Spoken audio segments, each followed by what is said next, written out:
Basi nawaomba wale wanakamati wa Pugu Marathon msogee mbele. Lengo la kuwaita mbele ni ili muone walivyojaradia, ndio itakapokuwa tarehe 30 mwezi huu. Naona wanakuja. Kwa wale waliovaa track suit, hizo zinapatikana pale karibu na makazi yetu sisi mapade wa jimbo. Kule mbele kuna makazi yetu kwa chini hivi, yaani mwisho wa siku tunakuwa pale. Tumsifu Yesu Kristo. Basi kama mnavyowaona, hawa ni wanakamati, baadhi ya waliovaa mavazi yanayoonyesha Pugu Marathon 2026, na tunakuja kwenu nikianzia kwa hasa Baba Askofu Mkuu kwa kutoa ruhusa na kuanzisha jambo hili. Mfululizo sasa ni mwaka zaidi wa 3 tunafanya jambo hili. Ninapenda kuwashukuru madekano kwa ushirikiano mkubwa, kwa baadhi ya maparoko tuliokwisha wafikia kwa ushirikiano mkubwa, na kwa hizi wiki mbili tunapita parokia baada ya nyingine kuangalia usajili. Namna ya kusajili, tunasajiliana katika jumuiya. Kila jumuiya imepewa fomu. Fomu hiyo ina nafasi 16, na tunategemea kila parokia ikituletea watu 100 tutakuwa na fedha ya kutosha ya kumkabidhi askofu mkuu katika ujenzi wa kanisa kuu mbadala la Bikira Maria mama wa Mungu pale juu. Tumpige Mungu makofi, hela imeshapatikana hiyo. Na mbinu ambazo nimekuta wanazitumia walio wengi ni kwamba jumuiya inawalipia watu 5 na kila kichwa kinalipiwa 30,000. Kwa hiyo 30,000 mara 5 laki na 50. Kwa hiyo kitokea kwenye jumuiya hiyo akatokea mwingine akajiandikisha na mwingine akajiandikisha, mapema sana asubuhi watu 100 wanapatikana kwenye parokia.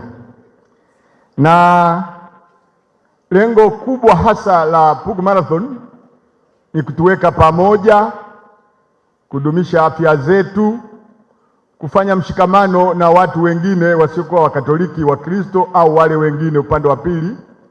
Na kwa uzoefu wa miaka mfululizo tumekuwa tunatoa zawadi kwa wale wasiokuwa Wakatoliki, na wala wakipokea zawadi hizo wanaondoka wabatizwe. Sasa sisi wadau, wala mwaka huu itokee Mkristo Mkatoliki apate zawadi katika kilomita 2, kilomita 5, kilomita 10 na kilomita 21. Na tulipofanya kikao cha mapade tuliwaomba mapade kuanza mazoezi. Wapo waliokwisha anza mazoezi, kwa sababu siku hiyo ukikimbia ghafla zinakuwepo ambulance kwa ajili ya wale ambao kujiandaa. Na kwa sababu hiyo tarehe 30 mwezi huu itakuwa ni siku ya Jumamosi. Tunawaomba nyote katika umoja wenu wa WATA, UKWAKATA, VIWAWA, Utoto Mtakatifu, wazee wastaafu na sisi wadau namba 1 mapadre. Na miaka ya nyuma kuna masista walishinda tuzo, wametimka mbio kilomita 5 na wamerudi mapema, wamepata zawadi. Kumbe inawezekana. Na wabibi, yupo bibi mmoja alinishangaza, anasema kwao ni Manyara, alikuwa na miaka 74, alikuwa miongoni mwa watu walioshinda. Bibi anasema yeye ni mpenzi wa mbio. Kwa hivyo wale wote ambao ni joggers na msiokuwa joggers, tunawaalika sana kwa tarehe hiyo kujitokeza hapa, na unaweza ukalipa ukaja hapa, usikimbie hizo kilomita. Kutakuwepo na burudani kuanzia saa 11 alfajiri itaendelea mpaka saa 12 jioni. itakuwa ni kama picnic. Kama picnic. Watoto wadogo tutawekea sehemu zenu za kurukaruka na nini. Watu wazima mtakuwa na sehemu zenu za kuketi na kupata wale wa vinywaji baridi vitakuwepo na moto utakuwepo. Kwa hivyo ni siku ya mtoko. Ni siku ya mtoko na hatufanyi matembezi ya asubuhi na kuondoka saa 6 au saa 5. Tunakaa kwenye maeneo haya tukijaribu kuzoea ile eneo ambalo wanakwenda kuzindua la ujenzi, ikiwa ni pamoja na kuwaombea mapadre. Na kwa sababu hiyo hizi wiki mbili muone mwenyekiti wa jumuiya, mpate fomu, ujaze, ulipie.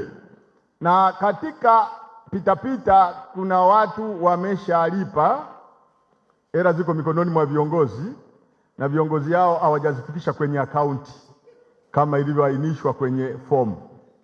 Sasa usipozipeleka kwenye akaunti, sisi tumetengeneza mtandao wa kutambua parokia moja baada ya nyingine, ipi ina watu wangapi na ipi ni sifuri.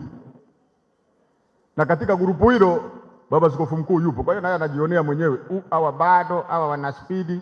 Kama Chanika mmefanya vizuri kwa spidi nzuri, na wale wengine ambao bado hamjaweza kuongeza namba, ongezeni namba, kwa sababu sisi tunataka siku hiyo tunapomaliza mbio za siku hiyo, siku inayofuata basi tunamkabidhi askofu mkuu mchango uliotokana na mbio za mwaka huu. Tumsifu Yesu Kristo. Asanteni.